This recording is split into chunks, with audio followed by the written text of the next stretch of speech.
Colombia.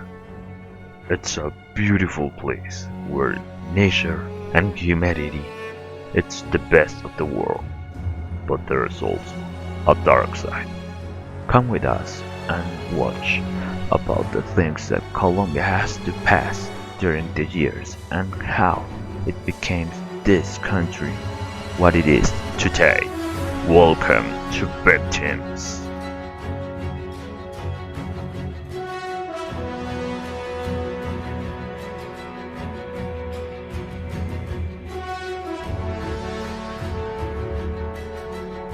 So today we're going to talk about the victims of the armed conflict in Colombia.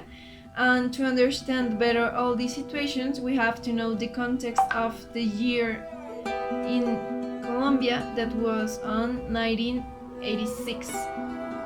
So, in the first place, the M19, the guerrilla group, was created on April 19 of 1970s because of a blackout with which Michel Pastrana won the presidential elections that year. Also, the M19 was an urban guerrilla with a real nationalistic political discourse after the electoral robbery of the elections on April 1970s and proposed a new form of political governments of board citizens' participations. So Colombia in those years was in a state of siege. That means that the armed forces and the presidents had more power and they can have faster decisions because also the state of siege it's a stage of war. So this is important to know because all the problems that they were having with the guerrilla were so bad. And also, in addition, Belisario Betancourt was the president in 1986 and he affirmed that dialogue as the main instrument to seek reconciliation in the country. But in the moment that they made decisions of defense, they don't consider the dialogue. So this is important to know before of knowing the history.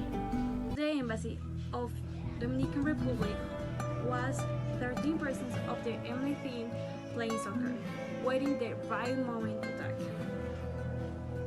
When the car of the ambassador of the United States was entered, 3 of them take advantage of the situation to enter and stop the car and let it pass the other ones of this group. But to alert the police, they shoot once at the sky. In those 16 days, they don't hurt anyone, but they just like this is how began 60 days of kidnapping of 15 persons, of which ones 17 was ambassadors of different countries. First one, guarantee the will draw the troop without empty assault of the embassy. Second one, that some political persons go out of jail. Third one, $15 million. And fourth one, that this news was knowledge in many parts of the world. Colombia gave them the things that they asked, so anyone was hurt. November 6 of 1995. The anxiety overflowed on all the courthouse because of the rumors of a probably take of it and the fact that they will remove their own security. All the employees were doing their job until 11:35 a.m. when guerrillas of the M19 raced with all the way. A day where almost 100 people died, including civilians, public force, and guerrillas. Alfonso Reyes Echandía, who was the president of the Supreme Court House on his time, wouldn't go to work that Wednesday, but he needed to do it because he will coordinate with his assistant magistrate what was going to happen when he weren't there. And two, he asked his secretary to write on a speech that he will do in a school from Onda. He arrived after he had a conference on the Universidad Externada, and his son, Jesse Reyes, said that his father wouldn't have been there that day. With the few security of that day, between 10:30 and 11 a.m., 7 persons of the M19 entered to the courthouse as civilians. Alvaro Fayad was the mind behind the attack. A journalist said that they could enter to the courthouse because they took out the detectors of the weapons, and that was a fact that took their attention. In the middle of the situation, in the third and second floor of the courthouse, the sound of shooting began to let the panic get stronger in the workers and visitors of the courthouse. Minutes later, a man of M19 screamed and announced they were in the middle of the take of the courthouse. The sound of explosion invaded the air, in company of the fire that started the burn of the library. Phones started to ring from calls of family of the workers that were worried about them, and from reporters that wanted to know more about the situation. The movement April 19 took many workers as hostage, that tried even in front of national television to talk and make the petition for the military to stop the fire that was going all around. ¿Está el presidente de la Corte Suprema de Justicia, doctor Reyes Chandía? Mire, estamos secuestrados con rehenes, somos rehenes del M-19. Estamos en el cuarto piso del edificio de la Corte.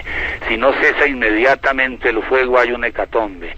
La gente está dispuesta a conversar, viene a traer un documento para conversarlo, pero no hay manera de hablarlo y de buscar una salida civilizada a esta situación mientras no haya cese inmediato del fuego. Que la opinión pública se entere y por favor soliciten por todos los medios de convicción necesarios que el fuego cese inmediatamente. ¿Usted ya se puso en contacto con el señor presidente? No he podido hablar directamente con él, pero sé que está enterado porque el presidente del Senado debió de hablar con él, lo mismo que el director del DAS. Que la orden sea inmediata, que den la orden de que no disparen más. Es lo único, que el ejército no dispare más. Es lo único que pedimos.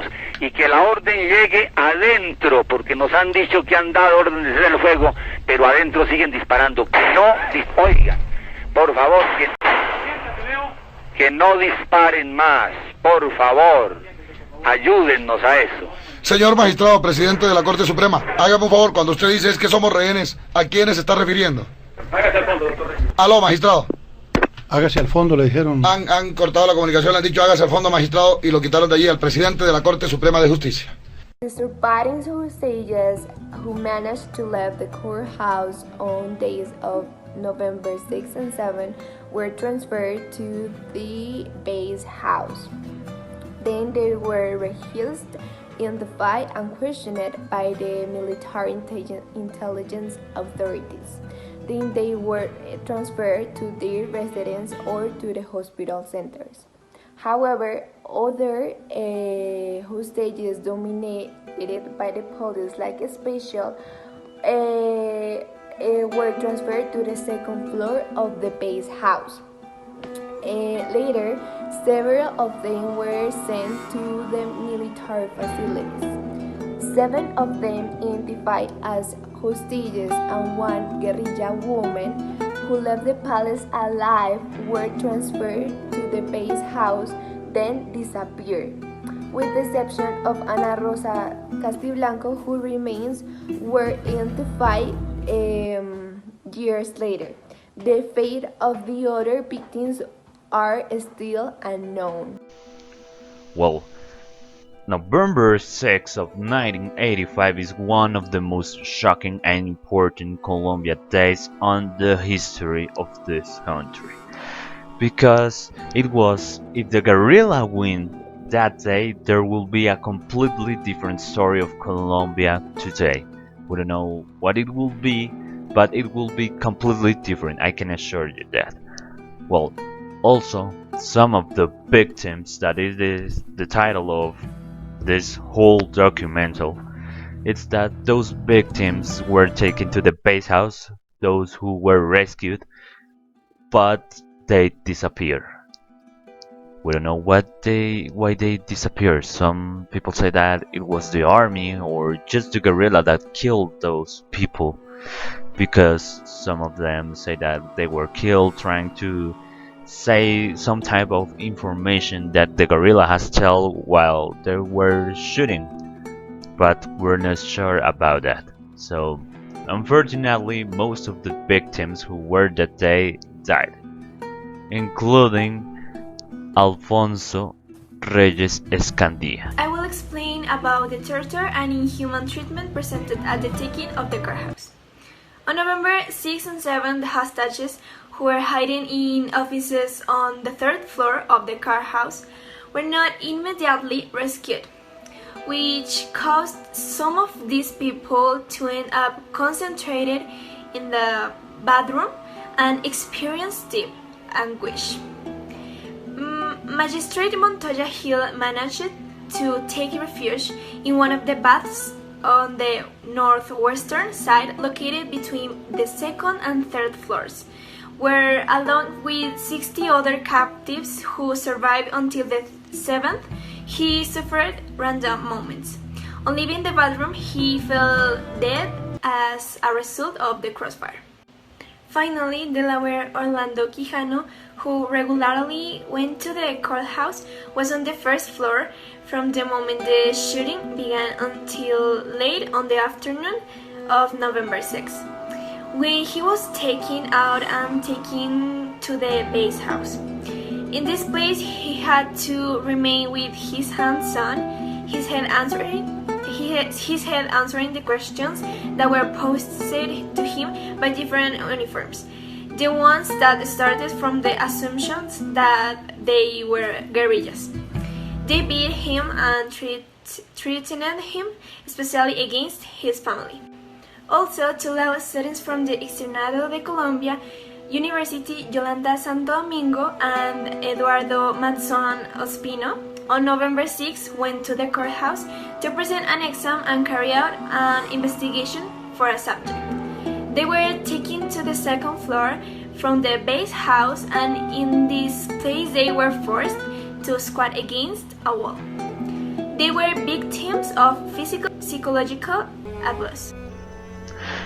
Yeah, it was really sad to just watch those victims who have disappeared, but you know, there's also light in that day because Colombia have shown what it is made of. Because we just defended our territory. If we have passed that situations, we could just pass the coronavirus and what is happening right now. God will be at our side.